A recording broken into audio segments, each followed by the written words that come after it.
কৌল শব্দটি অত্যন্ত ব্যাপক অর্থ। কুল, আমি নিগমানন্দজির যখন তান্ত্রিক গুরু নিয়ে আলোচনা রেখেছিলাম তখন বলেছিলাম এই জগৎটি একটা সাগরের মতো, আমরা প্রত্যেকে একটা কুলেকে আশ্রয় করার চেষ্টা করছি। সেই যে কুল, সেই কুল যিনি পাইয়ে দেন তিনি হচ্ছেন কৌলগুরু বা কুলগুরু। সেই ব্যক্তিটি কিরকম হবেন?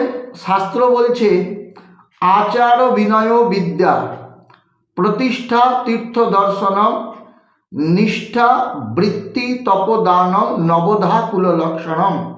এই কুলগুরুর 9টি লক্ষণ বা কৌলগুরুর মধ্যে 9টি লক্ষণ থাকবে। তিনি আচারশীল হবেন, আচার। তারপরে তার মধ্যে বিনয় থাকবে, তিনি জ্ঞানী হবেন, বিদ্যা অর্থাৎ জ্ঞানী। প্রতিষ্ঠা, তিনি তার কর্মের দ্বারা সমাজে যশস্বী হবেন অর্থাৎ প্রতিষ্ঠা লাভ করবেন। এবং তীর্থ দর্শন করে বেড়াবেন, তীর্থযাত্রা করবেন। এবং নিষ্ঠাবান হবে, কোনো একটি বৃত্তিকে অবলম্বন করবে, তপস্যা করবে এবং দান কর্মে লিপ্ত থাকবেন। এই হচ্ছে কৌলের নিয়ম। অনেকে মনে করেন বল্লাল সেন যে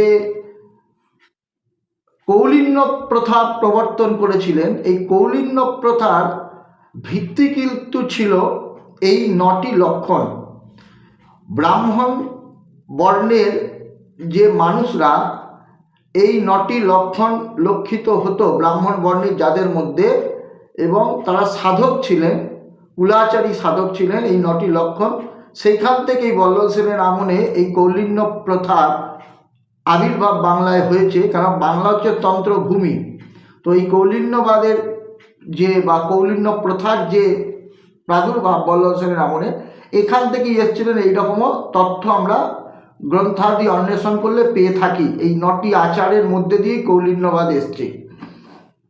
যাই হোক, এখন এই যে কুলগুরু বা কুলাচার, এই কুলাচারকে শাস্ত্র শ্রেষ্ঠ আচার বলে ব্যাখ্যা করেছেন। এবং